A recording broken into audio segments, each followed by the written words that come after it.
हिंदी प्रकाशन समिति के सभी सदस्यों का और यहाँ पर उपस्थित सभी अतिथिगण का व्याख्यान शुरू करता हूँ मैं।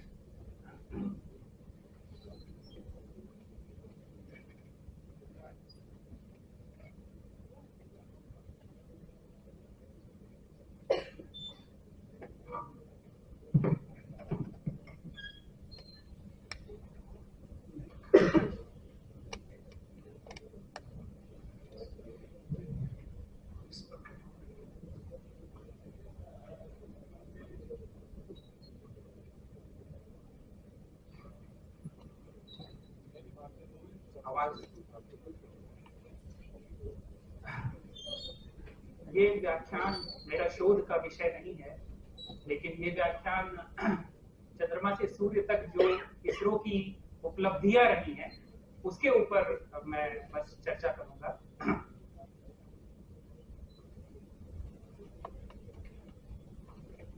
इसरो के जो बहुत महत्वपूर्ण जो हाल फिलहाल में महत्वपूर्ण उपग्रह जो प्रक्षेपित किए हैं इसरो ने, वो है मंगलयान, एस्ट्रोसैट, चंद्रयान की सीरीज है पूरी, और आदित्य मिशन जो अभी अभी प्रक्षेपित किया गया है।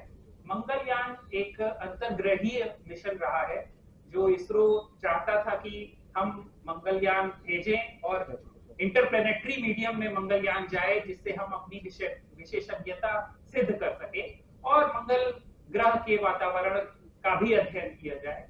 उसके बाद एस्ट्रोसैट एक वेधशाला है जो कि खगोल भौतिकी के लिए बहुत ही आवश्यक वेधशाला है। ये इसरो की पहली वेधशाला है जो प्रक्षेपित की गई। नासा का अगर उदाहरण लिया जाए तो नासा ने ऐसी तमाम तरह की वेधशालाओं को प्रक्षेपित किया है और उसका पूरा इतिहास रहा है। इसरो की यह पहली वेधशाला रही है जो फुल फ्लेजेड ऑब्जर्वेटरी जिसको कहा जाए। इसमें जो उपकरण लगे हुए हैं वो एक्सरे किरणों का अध्ययन कर सकते हैं, ऑप्टिकल जो हम देख सकते हैं उन किरणों का अध्ययन कर सकते हैं, तथा पराबैंगनी किरणों का अध्ययन कर सकते हैं। इसमें खास बात यह है कि ये तीनों जो बैंड्स हैं, इसमें आप किसी भी एक स्रोत, किसी भी एक एस्ट्रोफिजिकल सोर्स को अगर आप देख रहे हैं तो तीनों का एक साथ अध्ययन किया जा सकता है, जो कि एक यूनिक, एक विशेष बात है इस वेधशाला के लिए। ऐसा मतलब नासा ने भी ऐसा कोई यान प्रक्षेपित नहीं किया है जिससे आप मतलब इस ब्रॉडबैंड स्टडी किया जा सके। उसके बाद सीरीज है चंद्रयान की, इस पे मैं ज्यादा बातचीत करूंगा आगे। और आदित्य मिशन है, इस पे जो अभी भी प्रक्षेपित किया गया है और जो सूर्य हमारा पर्सनल तारा है उसके अध्ययन के लिए है। तो मैं स्टार्ट करना चाहूंगा कि हम कैसे चीजों को अंतरिक्ष में भेजते। तो अंतरिक्ष में हमें चीजों को भेजने के लिए अगर हमें डायरेक्ट एक पत्थर उछालना हो जो कि अंतरिक्ष में पहुंच जाए, तो हमें उसको एक पलायन वेग देना पड़ेगा जो कि होता है 11.2 किलोमीटर पर सेकेंड। हम इंटर 10+2 लेवल पे हम पढ़कर जानते हैं कि 11.2 किलोमीटर प्रति सेकेंड से अगर हम एक पत्थर उछाल दें तो हमारे पृथ्वी के गुरुत्वाकर्षण को पार करके अंतरिक्ष में पहुंच जाएगा। लेकिन किसी भी उपग्रह को प्रक्षेपित करने के लिए इतना वेग देने की आवश्यकता नहीं है। हमें उसमें एक ईंधन कुछ डालना पड़ेगा जो रेगुलर एक वेग से उसको आकाश में ले जाए और एक पृथ्वी के सतह से एक सही दूरी पर उसको स्थापित कर दे कक्षीय वेग के साथ, जिससे वो उस कक्षा में घूमता रहे पृथ्वी के चारों ओर। तो एक बस हमें पर्याप्त ईंधन की आवश्यकता होती है। यह ईंधन रॉकेट में भरा जाता है और उसी रॉकेट में हमारा प्रक्षेपित किया जाने वाला यान भी रहता है। यान जो रॉकेट होता है वो उसको उस कक्षा में स्थापित करता है और फिर अलग हो जाता है। तो बेसिकली यही होता है। ये हमारा रॉकेट है, देखिए ये रॉकेट ऊपर जा रहा है, गुरुत्वाकर्षण उसको नीचे खींचता है और ईंधन की मदद से ये ऊपर चला जाता है। ये रॉकेट एक बार जब कक्षा के समीप पहुंचता है तो अपने जो हमारा उपकरण है, जो यान है, उसको ये एक बल द्वारा कक्षा में भेज देता है और अपने अलग हो जाता है। और एक बार ये बल द्वारा कक्षा में पहुंच जाता है तो फिर ये उसी कक्षा में घूमता रहता है। तो ये जो मैंने अभी बात कही है कि 11.2 किलोमीटर प्रति सेकंड से अगर हम किसी भी चीज को प्रक्षेपित कर दें, उछाल दें, तो वो पृथ्वी के गुरुत्वाकर्षण से बाहर चला जाएगा। लेकिन एक बार उपग्रह कक्षीय वेग अगर उसमें मतलब कक्षा में अगर आपको पहुंचाना है, पृथ्वी है, पृथ्वी से अगर आप किसी निश्चित दूरी पर एक कक्षा है, उस कक्षा में वो यान चारों तरफ घूमता रहेगा, उसका एक वेग रहेगा। अब हम ये डिसाइड कर सकते हैं कि वो कक्षा कहाँ होनी चाहिए। वो कक्षा पृथ्वी के समीप होनी चाहिए, पृथ्वी से इतनी दूरी पर होनी चाहिए, ज्यादा दूरी पर होनी चाहिए। वो जो कक्षीय वेग है वो अलग अलग होता है, ठीक है। तो रॉकेट हमें उस पर्टिकुलर कक्षा तक ले जाता है, उसके बाद एक मोमेंटम, एक बल दे देता है जिससे उसमें वेग मिल जाता है, और वो जो यान है वो उस पृथ्वी के चारों तरफ उस पर्टिकुलर कक्षा में घूमता रहता है। तो ये दर्शाता है, सूर्य है जो हमारा तारा है, इसकी अन्य कक्षाएं हैं देखिए, तो जिसमें ग्रह उन कक्षाओं में घूम रहे हैं। तो हम देख पा रहे हैं कि जो सबसे समीप की कक्षा है उसमें मरकरी जो बुध ग्रह है, उसकी अगर आप वेग देखें तो लगभग 50 किलोमीटर प्रति सेकंड की रफ्तार से वो घूम रहा है। अगर आप पृथ्वी के पास आए तो इसकी रफ्तार उससे लगभग आधी हो जा रही है, लगभग 30 किलोमीटर प्रति सेकंड से। अगर आप और दूर जाएं तो ये देख रहे हैं यहाँ केवल मात्र 5 किलोमीटर प्रति सेकंड की रफ्तार से नेपट्यून घूम रहा है। तो ये बताता है कि अगर हमको किसी भी कक्षा में अपने यान को डालना है तो हम उस कक्षा तक रॉकेट की मदद से पहुंचेंगे और प्लस एक पर्टिकुलर वेग उसको दे देंगे, तब उस कक्षा में स्थापित हो जाएगा और उस कक्षा में ही चारों तरफ घूमता रहता है। इसी का इस्तेमाल करके या नासा हो या यूरोपियन ऑब्जर्वेटरी हो या फिर हमारा इसरो हो, बस इसी फिजिक्स के नियम का पालन करके विभिन्न कक्षाओं में अपने उपग्रह स्थापित करते आ रहे हैं। चंद्रयान पर आते हैं।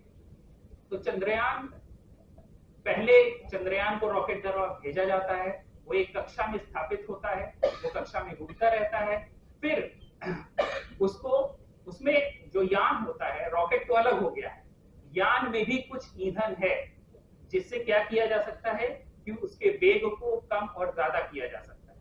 यहाँ पर इसरो क्या करता है कि जब एक कक्षा में वो घूम रहा है, घूमते घूमते फिर वो उस कक्षा का एंगल जो अंश है उसको चेंज कर देता है और फिर यान दूसरी कक्षा में घूमने लगता है। इससे इसरो बहुत सारा ईंधन बचा पाता है। जैसे आपने सुना होगा कि इसरो का जो चंद्रयान 3 मिशन था वो जुलाई में प्रक्षेपित किया गया, जुलाई में उसका लॉन्च होता है। रूस का जो मिशन था वो अगस्त में ही लॉन्च होता है और वो भारत से पहले ही चंद्रमा पर पहुंचने वाले थे और वहां एक सॉफ्ट लैंडिंग करने वाले थे, लेकिन वो सफल नहीं हो पाए। लेकिन उनका जो ईंधन था वो बहुत ज्यादा था, तो उन्होंने पृथ्वी के चारों तरफ इतनी ढेर सारी कक्षाओं में, मतलब उन्होंने ऑर्बिट नहीं किया, वो डायरेक्ट मून की तरफ बढ़ चले। वो एक बार ऑर्बिट किए होंगे, उसके बाद डायरेक्ट मून की तरफ बढ़ चले। हमने क्या किया है, हमने स्लिंग शॉट मैकेनिज्म इसको कहते हैं कि आप एक पत्थर धागे से बांध दीजिए और उसको घुमाइए और उसको अगर उस तरफ प्रक्षेपित करना है तो छोड़ दीजिए, तो वो अपने आप उधर चला जाएगा। इस तरह से क्या होता है कि हम ईंधन की बचत कर पाते हैं।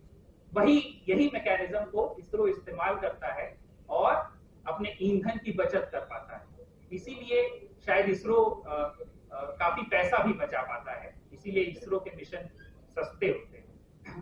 तो चंद्रयान 1 पर आते हैं। ये है चंद्रयान 1। चंद्रयान 1 2008 में लॉन्च किया गया था। उसका भार लगभग 1380 किलोग्राम था और पीएसएलवी के ही माध्यम से लॉन्च किया गया था। उसकी लागत काफी कम थी, लगभग 400 करोड़। चंद्रयान जी, चंद्रयान में 11 वैज्ञानिक उपकरण थे जो भारत, अमेरिका, ब्रिटेन, जर्मनी आदि देशों से लाए गए थे।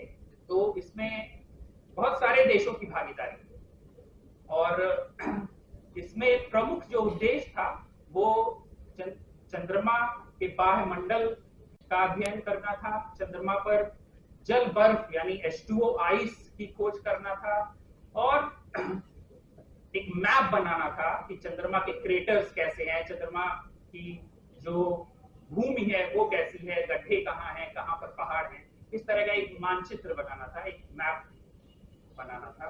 तो चंद्रयान का जो सबसे प्रमुख रिजल्ट रहा है वो है जल बर्फ की खोज, H2O आइस उनको मिला, और ये 2 तरीकों से मिला था।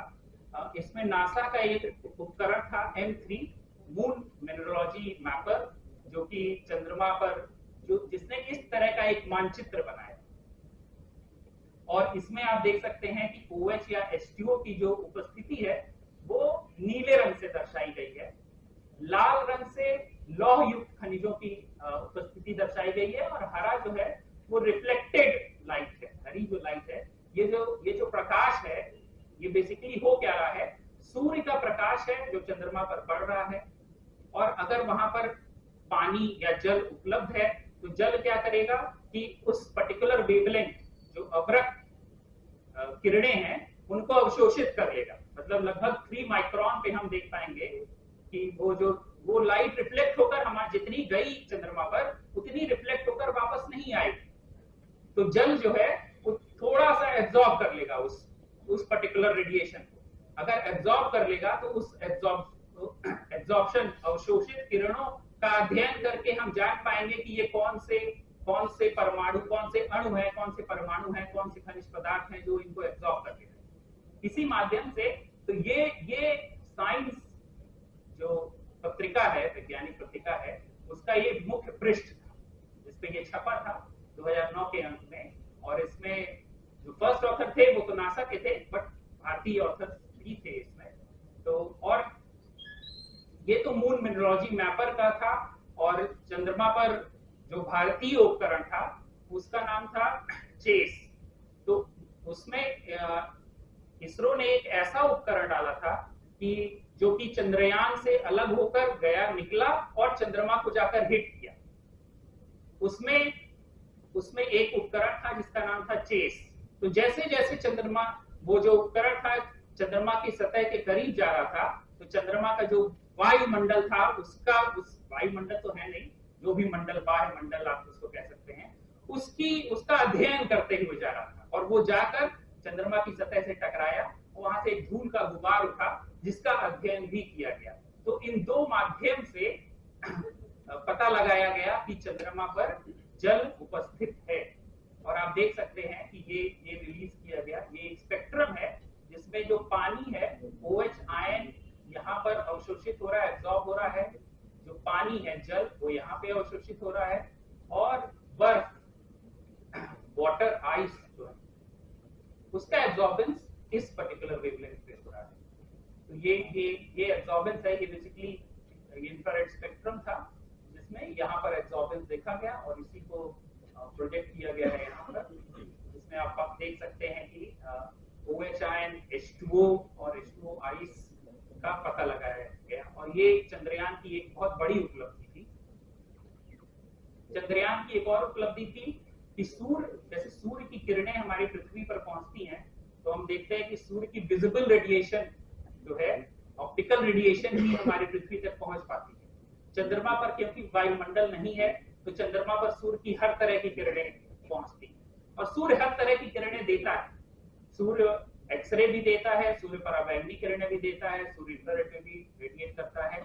मैक्सिमम रेडिएशन जो होता है वो ऑप्टिकल वेवलेंथ में होता है, विजिबल वेवलेंथ में होता है। तो सूर्य की एक्सरे किरणें अगर चंद्रमा पर पड़ती हैं तो वहां पर जो खनिज, जो अणु हैं, वो एक्साइट हो जाते हैं, और फिर उनसे एक्सरे का ही उत्सर्जन होता है। तो चंद्रयान 1 में एक एक्सरे स्पेक्ट्रोमीटर लगा था, लो एनर्जी एक्सरे स्पेक्ट्रोमीटर, जिसने ये पता लगाया कि वहां पर magnesium, aluminium, silicon, calcium, titanium, iron आदि अणु हैं, चंद्रमा पर मौजूद हैं। तो ये 2 तरह का आप स्पेक्ट्रम देख सकते हैं। जो पहला नीचे वाला स्पेक्ट्रम है वो है, मतलब सूर्य जो है, सूर्य पे गतिविधि होती है, सूर्य पे कई तरह की गतिविधियां होती हैं। तो अचानक से कभी कभी सूर्य पे ऐसी गतिविधि होती है कि उससे एक फ्लेयर निकलता है। फ्लेयर निकलने का मतलब है कि उस पर्टिकुलर दिशा में कुछ ज्यादा ही उत्सर्जन हो रहा है, जिसमें एक्सरे का भी उत्सर्जन ज्यादा हो रहा है। तो ये एक फ्लेयर एक्टिविटी के दौरान पाया गया। ये फ्लेयर एक्टिविटी के दौरान है, ये नॉन फ्लेयर एक्टिविटी के दौरान है। तो फ्लेयर एक्टिविटी के दौरान आप देख सकते हैं कि एकदम एक्सरे जब ज्यादा उत्सर्जित हुआ सूर्य से और वो चंद्रमा पर पड़ता है तो हम बेहतर स्थिति में मतलब अच्छे से डिस्टिंक्ट स्पेक्ट्रल लाइन्स हम पाते हैं। यहाँ पर नॉइज ज्यादा है, यहाँ पे डिस्टिंक्ट स्पेक्ट्रल लाइन्स को देखने को मिलती है। तो ये चंद्रयान 1 था। अब हम चंद्रयान 2 पर आते हैं। तो चंद्रयान 2 भी उसी तरह से प्रक्षेपित किया गया। चंद्रयान 2 जो था, अब इसरो ने चंद्रयान 1 जब प्रक्षेपित किया और उससे बहुत महत्वपूर्ण रिजल्ट आ गए तो इसरो ओवर कॉन्फिडेंट हो चुका था। इसरो एकदम मतलब हम तो मतलब नासा की बराबरी कर चुके हैं और मतलब रशियन स्पेस एजेंसी या यूरोपियन इन सब के बराबर पहुंच चुके हैं। और उन्होंने चंद्रयान 2 लॉन्च करने के लिए रूस से सहायता ली, रशिया से सहायता ली थी। तो रशिया के कई उपकरण आने वाले थे चंद्रयान 2 जब लॉन्च होने वाला था। तो चंद्रयान 2 की जो फंडिंग थी भारत सरकार ने चंद्रयान 1 के रिजल्ट को देखते ही तुरंत कर दी थी। 2009 के आसपास ही उसकी फंडिंग हो चुकी थी और इसका प्रक्षेपण हुआ 2018 या 19 में 18। तो इतना विलंब हो गया। इतना विलंब क्यों हुआ? क्योंकि रूस से जो उपकरण आने वाले थे वो कभी आए ही नहीं। तो जो फंडिंग मिली थी इसरो को, उन्होंने वो एक यान तो बना ही रहे थे, तो उस यान को उन्होंने मतलब इस फंडिंग को मंगलयान में धकेल दिया। वो जो यान बना था वो मंगलयान बन गया और वो मंगल की तरफ चल। इसीलिए मंगलयान 2015 में ही लॉन्च हो गया, क्योंकि वो उपकरण ही नहीं। और फिर इसरो ने ये डिसीजन लिया कि जो भी उपकरण है अब हम खुद से बनाएंगे, हम किसी पर निर्भर नहीं रहेंगे। तो चंद्रयान 2 में जो भी उपकरण लगे वो पूरी तरह से भारतीय रहे। वो भारतीय उद्योग की मदद से उन्होंने उपकरण बनाए और फिर ये प्रक्षेपित किया गया। और इसका एक मुख्य ध्येय था कि हम इसमें एक लैंडर रहेगा और एक रोवर रहेगा। तो लैंडर का नाम उन्होंने विक्रम दिया और रोवर का नाम प्रज्ञान दिया। और चंद्रयान 2 फिर से चंद्रमा की कक्षा में जाएगा और चंद्रमा के चारों ओर चक्कर लगाएगा और उसमें से विक्रम लैंडर निकलेगा और चंद्रमा पर एक निश्चित लैटिट्यूड लॉन्गिट्यूड एक निश्चित कोऑर्डिनेट पर जाकर लैंड करेगा। और फिर उसमें से रोवर निकलेगा। जो चंद्रयान 3 के साथ हुआ वो चंद्रयान 2 के साथ होने वाला था, जो कि हुआ नहीं। क्यों? क्योंकि इसरो ओवर कॉन्फिडेंट हो चुका था। तो इसके प्राथमिक उद्देश्य मैंने बताया कि सहज लैंडिंग और रोबोटिक रोवर संचालित करने की क्षमता को प्रदर्शित करना। और कुछ वैज्ञानिक लक्ष्य भी थे, जिसमें चंद्रमा के उसमें मैपिंग करना था, खनिज विज्ञान, तात्विक बहुतायत, कौन कौन से खनिज हैं, कौन कौन से अणु वहां पर हैं। दक्षिणी ध्रुव के पास ही लैंड करना था, तो वहां पर जल होने का प्रमाण ढूंढना, जल बर्फ होने का प्रमाण ढूंढना और चंद्रमा की सतह का मानचित्र तैयार करना। तो एक बहुत ही जो चंद्रयान 2 का सबसे अच्छा रिजल्ट रहा वो था आर्गन की खोज करना। तो चंद्रयान 2 चंद्रमा की कक्षा में घूम रहा था, उसमें एक यंत्र लगा था जिसने आर्गन की खोज की। और ये पाया गया कि आर्गन जो है जब चंद्रमा पर दिन रहता है तो आर्गन बहुतायत में मिला। जैसे ही रात हुई तो उसकी क्वांटिटी कम हो गई और फिर जब दिन आया तो फिर से उसकी क्वांटिटी बढ़ जा रही। तो इसको एक्सप्लेन इस तरह से किया गया कि जो आर्गन है बेसिकली वो पोटेशियम से आ रहा है। तो पोटेशियम का रेडियो धर्मी अणु 40K है, जहां से आर्गन बन जाता है रेडियो धर्मिता की वजह से। और ये आर्गन जो है जैसे ही दिन आता है चंद्रमा पर, वैसे ही आर्गन क्रैक्स वगैरह से बाहर आता है, वो इवेपोरेट होता है और चंद्रमा के बाह्य मंडल में आता है, जहां पर इसका डिटेक्शन किया गया। और ये पाया गया कि जैसे ही रात आती है ये डेंस आर्गन कोगुलेट हो जाता है, डेंस हो जाता है एंड इट गोज मतलब चंद्रमा पर वापस चला जाता है, वापस उन क्रैक्स से जाकर छिप जाता है। तो ये चक्र एक चलता रहता है चंद्रमा पर। वहां 14 दिन मतलब 14 अर्थ डेज के बराबर दिन होता है और उतनी ही बराबर रात होती है। तो उतने दिन में वो वेपराइज स्टेट में पाया जाता है और रात में संघनित होकर डेंस होकर वो वापस चंद्रमा की सतह पर चला जाता है। चंद्रयान 2 की एक और उसमें भी एक एक्सरे स्पेक्ट्रोमीटर लगा था, जिससे महत्वपूर्ण खनिजों की खोज हुई। आप देख सकते हैं ये एल्यूमिनियम है, सिलिकॉन है, कैल्शियम, टाइटेनियम, आयरन, इन सब की भी खोज हुई। और खोज कहाँ हुई? एक क्रेटर में ये पाए गए, एक गड्ढे, बड़े से गड्ढे, चंद्रमा में बड़े से गड्ढे में ये सारे खनिज पाए गए। एक और महत्वपूर्ण जो खोज थी चंद्रयान 2, तो चंद्रयान 2 में एक उपकरण लगा था जो कि सूर्य के अध्ययन के लिए था। तो सूर्य में एक चक्र चलता है, सूर्य की गतिविधि भी बढ़ती और कम होती रहती है। तो हर 11 साल पर सूर्य की गतिविधि बहुत ज्यादा बढ़ जाती है, 11 साल बाद वो एकदम मिनिमम पे चली जाती है, फिर 11 साल बाद मैक्सिमम आ जाता है। जब सूर्य पे बहुत ज्यादा, तो 2019 के आसपास सूर्य मिनिमम स्टेट में था, मतलब वहां पे गतिविधि बहुत कम थी, सूर्य से उत्सर्जन बहुत कम हो रहा था। तो उस मिनिमम स्टेट में लोगों ने सोचा कि कुछ सूर्य से कोई उत्सर्जन नहीं होता है, कोई मास नहीं इजेक्ट होता है, लेकिन ये गलत पाया गया।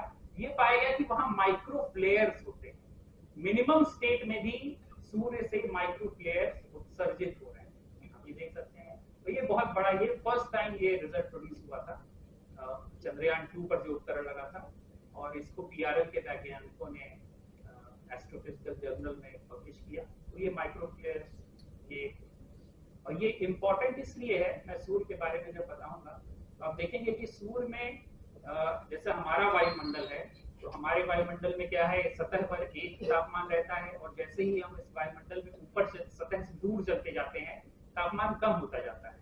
सूर्य में ऐसा नहीं होता है, सूर्य में सतह पर एक तापमान होता है, आप सूर्य से दूर जाते हैं, तापमान बढ़ रहा, तो वो तापमान कहाँ से, वो ऊर्जा उसको कहाँ से मिल रही है? हो सकता है ये माइक्रो फ्लेयर्स जो है वो इस ऊर्जा का कारण। तो चंद्रयान 2 लैंडिंग विफल रही थी। विफलता के प्रमुख जो कारण है वो था कि उसमें 5 इंजन लगे हुए, ताकि जब चंद्रयान 2 धीरे धीरे नीचे उतरे तो जो चंद्रमा का गुरुत्वाकर्षण है वो उसको एकदम से न खींच ले। तो उसमें एक थ्रस्टर्स लगे हुए थे जो उसकी गति, एक उल्टी दिशा में गति प्रदान करते थे ताकि वो धीरे धीरे उतरे। दूसरी थी उसमें जो सॉफ्टवेयर, अब देखिए उसने जो चंद्रयान 2 ने 500 मीटर बाय 500 मीटर की एक जगह तलाशी दक्षिणी ध्रुव पर, और जो लैंडर था विक्रम, उसको उस 500 मीटर बाय 500 मीटर की जगह में उतरना था। तो चंद्रयान 2 जो था वो करीब चंद्रमा की सतह से 100 किलोमीटर ऊपर था। विक्रम लैंडर जब निकला तो वो चंद्रमा की सतह से लगभग 25 किलोमीटर ऊपर चंद्रमा की कक्षा में घूम रहा था। उसके बाद उस 25 किलोमीटर 30 किलोमीटर की डिस्टेंस से उसको धीरे धीरे चंद्रमा की सतह पर उतरना, लेकिन उसमें ये वेग भी था और उसमें एक ये वेग भी आना था। 2 तरह की वेलोसिटी कंपोनेंट्स थे। तो जो सॉफ्टवेयर का डिजाइन था, तो सॉफ्टवेयर ऐसा था कि वो 500 किलोमीटर बाय 500 किलोमीटर एक एरिया मैप कर लिया, और अब विक्रम लैंडर को ऐसे उतरना। अब उसमें ये वेग भी है और ये वेग भी है। अब इस वेग के कारण वो इधर जा रहा है, सॉफ्टवेयर कोशिश कर रहा है कि वो इधर आए, इस 500 मीटर बाय 500 मीटर के एरिया में आए, तो वो वेग बढ़ा दे रहा था कि आप इस तरफ आओ। इधर का भी वेग था, इधर का भी वेग था। अंत में जो सॉफ्टवेयर था वो पूरी तरह कंफ्यूज हो गया, भ्रमित हो गया, और भ्रमित होने की वजह से वो स्पीड को कम नहीं कर पाया, और विक्रम लैंडर चंद्रमा पर मतलब सॉफ्ट लैंडिंग नहीं हुई, हार्ड लैंडिंग हुई, और तेजी से टकराया और नष्ट हो गया। तो ये नासा ने एक तस्वीर जारी की थी कि आपका विक्रम लैंडर यहाँ कहीं टकराया होगा। नासा के कई मिशन अनवरत चलते रहते हैं, खासकर मून के लिए। तो अपोलो मिशन कई हैं, 1 2 3 4 5 6 10 20 50 आप देखेंगे बहुत सारे मिशन हैं। तो उससे वो पता लगाते रहते हैं। हाल ही में उन्होंने, नासा ने एक और चीज पता लगाई है कि आपका चंद्रयान 1 और चंद्रयान 2 मून की कक्षा में वैसे ही घूम रहा है, लेकिन उससे हमारा कम्युनिकेशन टूट चुका है, हम कम्युनिकेट नहीं कर पा रहे हैं। जैसे चंद्रयान 1 जो था वो 2 साल के लिए काम करना था, वो 2 साल नहीं काम कर पाया, वो लगभग 1 साल या उससे थोड़ा कम ही काम कर पाया, तो कम्युनिकेशन टूट गया, लेकिन वो अभी भी उस कक्षा में घूम रहा है। तो अब इसरो ने विफलताओं से सीख ली, उसके बाद चंद्रयान 3 पर काम करना शुरू किया।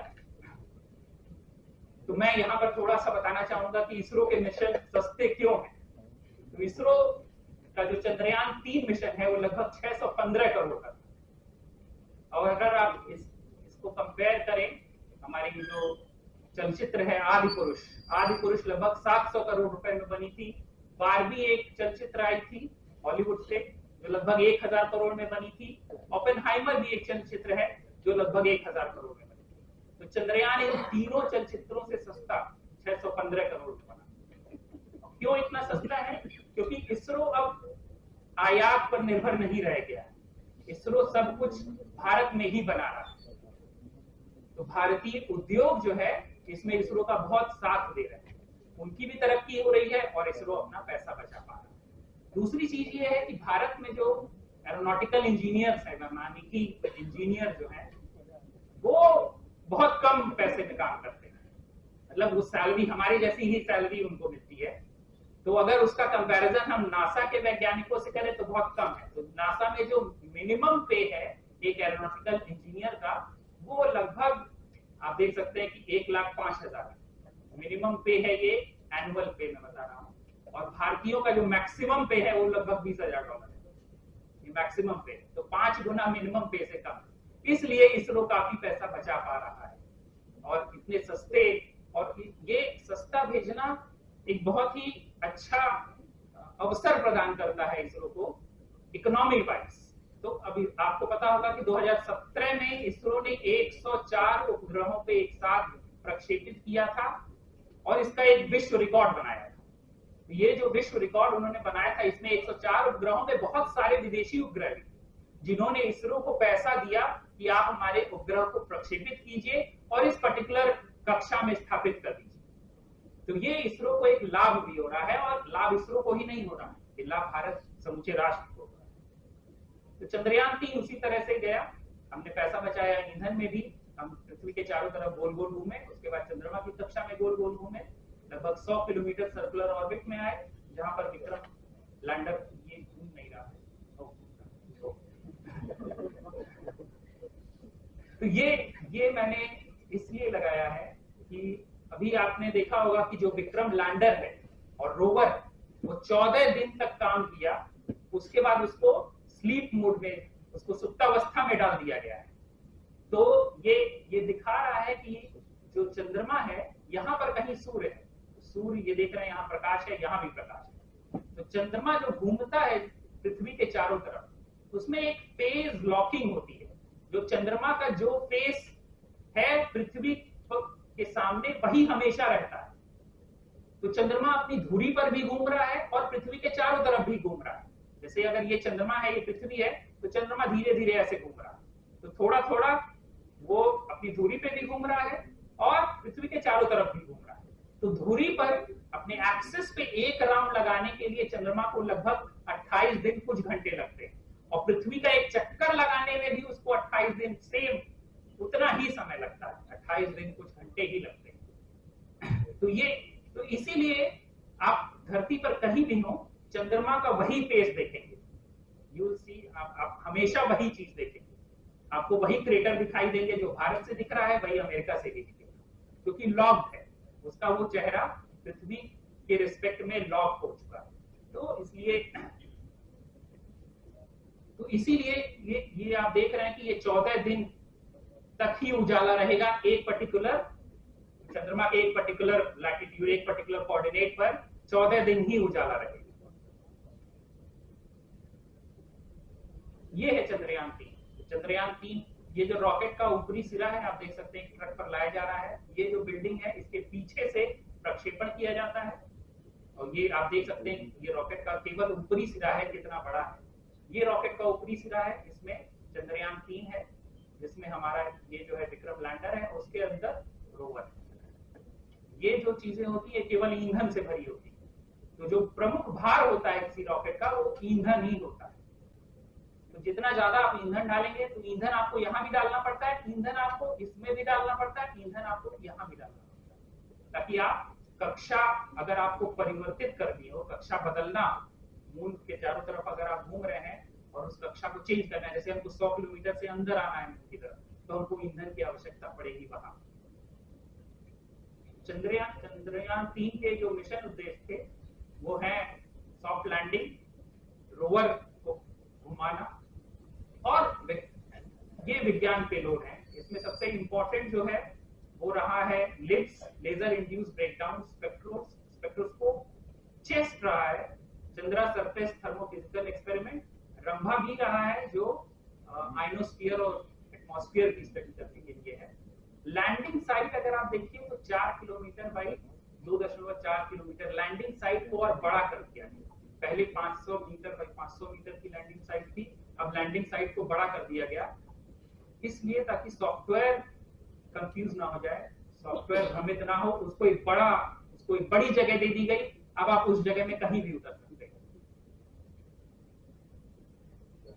महत्वपूर्ण खोज जो चंद्रयान की रही है, रंभा जो उपकरण है वो चंद्रयान में वातावरण में कैसे बदलाव हो रहे हैं सूर्य के किरणों के कारण। तो ये सूर्य से जो किरणें, सूर्य पर जो गतिविधि चलती है उसके कारण एक अंतरिक्षीय मौसम बनता है, इसको हम स्पेस वेदर बोलते हैं। तो स्पेस वेदर के कारण चंद्रमा पर किस तरह का प्लाज्मा फॉर्मेशन हो रहा है, आयनीकरण हो रहा है, वो स्टडी करने के लिए रंभा, और ये रंभा ने इसका जांच किया है। जो एक्सरे स्पेक्ट्रोमीटर लगा है उसने एल्यूमिनियम, सिलिकॉन, कैल्शियम, आयरन जैसे प्रमुख तत्वों का पता लगाया है, सल्फर भी मिला। तो सल्फर इसलिए इंपॉर्टेंट हो जाता है क्योंकि सल्फर को हम रिलेट करते हैं वोल्केनिक ज्वालामुखी एक्टिविटी से। तो इसलिए सर क्या चंद्रमा पर भूकंप आते हैं, क्या चंद्रमा पर ज्वालामुखी भी होते हैं, इस तरह की एक्टिविटी भी चंद्रयान 3 अध्ययन कर रहा है।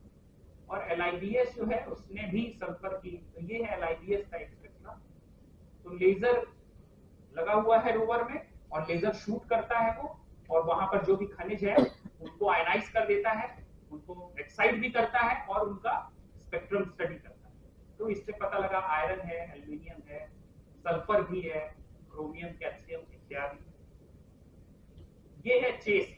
तो चेस्ट जो उपकरण लगा है वो विक्रम लैंडर जब लैंड हो गया और स्थिर हो गया तो उसमें से एक चेस्ट जो उपकरण था वो बाहर आया और चंद्रमा की सतह में 10 सेंटीमीटर तक गया। और ये बहुत ही आश्चर्यजनक परिणाम सामने आए हैं।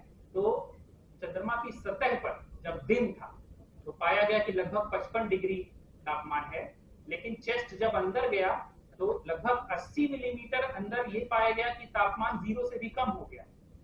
हमारे पृथ्वी में अगर आप गड्ढा खोदिए, ये बहुत छोटा सा गड्ढा है, ये 10 सेंटीमीटर मतलब इतना ही बड़ा गड्ढा है, कोई तापमान में परिवर्तन नहीं पाया जाता है पृथ्वी पर। या आप बड़ा गड्ढा भी खोद दीजिए तो हो सकता है आप अंदर जाएंगे तो तापमान बढ़ जाता है पृथ्वी का। यहाँ पर क्या हो रहा है, तापमान बहुत तेजी से गिर रहा है। तो ये पहला परिणाम ऐसा आया है, अभी तक किसी देश के द्वारा ये परिणाम नहीं किया गया। अब मैं आता हूँ सूर्य पर, समय का अभाव है तो मैं थोड़ा सा तेज हूँ। तो सूर्य आदित्य L1 मिशन है, ये सूर्य के पास नहीं जा रहा, ये सूर्य से बहुत दूर रहेगा, सूर्य के पास कोई नहीं जा सकता है।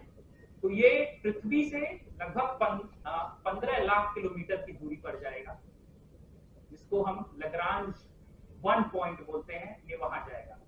ये लग्रांज 2 पॉइंट है जो पृथ्वी से इस दिशा में, ये सूर्य की दिशा में 15 लाख किलोमीटर है, ये सूर्य के विपरीत दिशा में 15 लाख किलोमीटर है। यहाँ एक नासा का मिशन ऑलरेडी काम कर रहा है जो कि जेम्स वेब स्पेस टेलीस्कोप वेधशाला है, जो सबसे बड़ी वेधशाला आज तक प्रक्षेपित की गई है। 6 मीटर का इसमें टेलीस्कोप लगा हुआ है।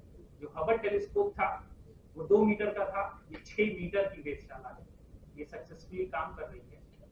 यहाँ पर हमारा आदित्य जाएगा और इस तरीके से जाएगा, तो पृथ्वी के चारों तरफ घूमेगा, वही स्लिंगशॉट मैकेनिज्म है, और फिर जाकर L1 ऑर्बिट में प्रक्षेपित हो जाएगा। L1 एक हेलो ऑर्बिट कहा जाता है, मतलब कि ये L1 पॉइंट रहेगा और हमारा जो आदित्य उपग्रह रहेगा वो ऐसे ऐसे घूमेगा।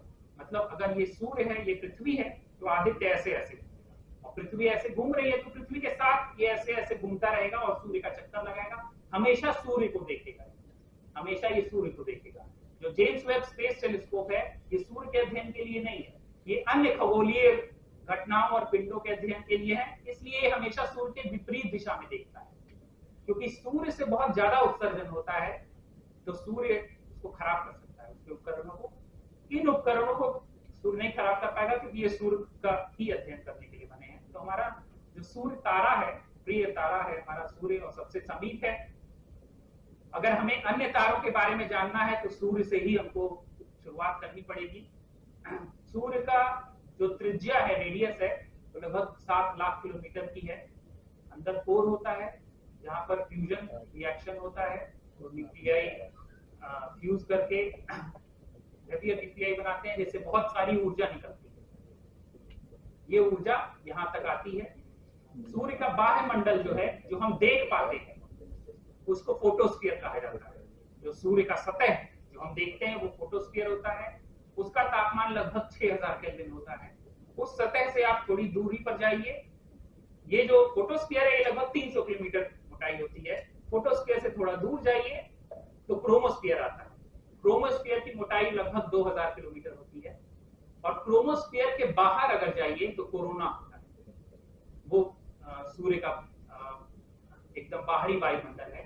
कोरोना का जो तापमान होता है वो होता है लगभग 1 million kelvin, 1 million degree centigrade, 10 lakh degree centigrade होता है। तो सूर्य का सतह 6000 केल्विन है, उससे हम बाहर जा रहे हैं तो लगभग 10,000 केल्विन पे पहुंच रहे हैं, और उससे और दूर जा रहे हैं तो हम 1 लाख 10 लाख केल्विन तक पहुंच जा रहे हैं। ये क्या सूर्य पर ही होता है, क्या अन्य तारों में भी यही चीज होती है, ये आपको नहीं पता है। और सूर्य पर ऐसा क्यों होता है ये भी नहीं पता। इन्हीं विषयों का अध्ययन करने के लिए आदित्य L1 मिशन भेजा गया है। और मुझे बहुत खुशी है ये बताते हुए कि मेरा मित्र, मेरा NSC का सहपाठी जो है, उसने सूर्य इस आदित्य L1 मिशन में उसने एक पेलोड का वो PI है, वो जो आयुका सेंटर पुणे में कार्यरत है, प्रोफेसर है, और उसने एक पेलोड बनाया है। तो उसके वैज्ञानिक उद्देश्य जो है, सूर्य के ऊपरी वायुमंडल की गतिशीलता का अध्ययन करना, उसमें क्या मूवमेंट हो रहे हैं, कैसे मूवमेंट हो रहे हैं, उसका अध्ययन करना। क्रोमोस्फीयर और कोरोनल हीटिंग, मतलब तापमान बढ़ रहा है, तो वो जो तापमान बढ़ रहा है उसका सोर्स क्या है, वो ऊर्जा कहां से मिल रही है, यह अध्ययन करना। सौर कोरोना की भौतिकी, उसमें फिजिक्स क्या इन्वॉल्व है, उसमें चुंबकीय क्षेत्र कैसे हैं, कैसे उनमें बदलाव हो रहा है, इन सब चीजों का अध्ययन करना। और एक इंपॉर्टेंट चीज इसमें ये होती है, अंतरिक्ष का मौसम जो, तो सूर्य से ढेर सारी चीजें उत्सर्जित होती है। इसमें मास होता है, द्रव्यमान भी सूर्य से उत्सर्जित हो रहा है। सूर्य से ढेर सारे पार्टिकल्स निकलते हैं, आयनाइज्ड पार्टिकल्स निकलते हैं, न्यूट्रिनोज निकलते हैं, कुछ पार्टिकल्स, और ये बहुत ही तेज गति से निकलते हैं। और सभी जो होते हैं वो आयनाइज्ड होते हैं, आयनिक, इसमें कोई ना कोई आवेशधारी होते हैं वो। और ये जब आते हैं तो पृथ्वी, हमको पता है कि पृथ्वी का एक चुंबकीय क्षेत्र होता है। यही चुंबकीय क्षेत्र जो है हमें इन कणों, जो सूर्य से कण निकल कर आ रहे हैं, उनसे हमें बचाता है। तो सूर्य से जो ये उत्सर्जित होते हैं ये चीजें, तो सूर्य पे जैसे मैंने पहले बताया था कि सोलर मिनिमा आता है, सोलर मैक्सिमा आता है। हर 22 साल बाद मैक्सिमा आएगा, 11 साल बाद मिनिमा आएगा, फिर 11 साल बाद मैक्सिमा आएगा। मिनिमा के समय सूर्य पर जो काले धब्बे पाए जाते हैं, जिनको सनस्पॉट बोला जाता है, या सूर्य का तिल भी बोल सकते हैं, मिनिमा के समय वो बिल्कुल नहीं देखे जाते हैं या बहुत कम होते हैं। मैक्सिमा के समय जो सनस्पॉट्स होते हैं बहुत ज्यादा हो जाते हैं, और सनस्पॉट्स के चारों तरफ चुंबकीय क्षेत्र होता है, और उनसे बहुत सारा द्रव्यमान सूर्य से निकलता है, बहुत सारे कण उत्सर्जित होते हैं, और सारे कण जो हैं वो ग्रहों को नुकसान पहुंचा सकते हैं, हमारे उपग्रहों को नुकसान पहुंचा सकते हैं। आपने सुना होगा कि कनाडा में या यूएस में या नॉर्दर्न पार्ट्स ऑफ द, मतलब नॉर्दर्न कंट्रीज जो है हमारे पृथ्वी की, वहां पर ग्रिड फेल हो गया, बिजली चली गई। तो सूर्य से जो ये कण आ रहे हैं उनको प्रभावित कर सकते हैं, तो हमारी बिजली भी जा सकती है। अंतरिक्ष यात्री अगर कहीं पर हैं तो ये कण उनको भी नुकसान पहुंचा सकते हैं। तो इन सब का अध्ययन आदित्य L1 मिशन करने वाला है। मैं इस आखिरी, ये मेरी स्लाइड है, जो सफल लैंडिंग हुई है, भारत के अंतरिक्ष शक्ति के रूप में उभरने का प्रतीक है। जो चित्र आप देख रहे हैं गुवाहाटी के स्कूल का है, बच्चे बहुत खुश हैं, उनकी आंखों में चमक है, चेहरे पे खुशी है कि प्रज्ञान, मतलब विक्रम हमारा बहुत आसानी से एकदम जिस पॉइंट पे उतरना था उसी पॉइंट पे उतरा है। और इसरो के लिए बहुत महत्वपूर्ण है, क्योंकि ये साबित करने के बाद इसरो की जो इकोनॉमिक जो और देशों के उपग्रहों को लॉन्च करना प्रक्षेपित करना है वो बढ़ जाएगा। इसरो की डिमांड बढ़ जाएगी, इससे इकोनॉमी बढ़ेगी और कई और भी महत्वपूर्ण वैज्ञानिक दृष्टिकोण से भी और महत्वपूर्ण जानकारियां हासिल करेंगे। इसके साथ मैं धन्यवाद। कोई भी प्रश्न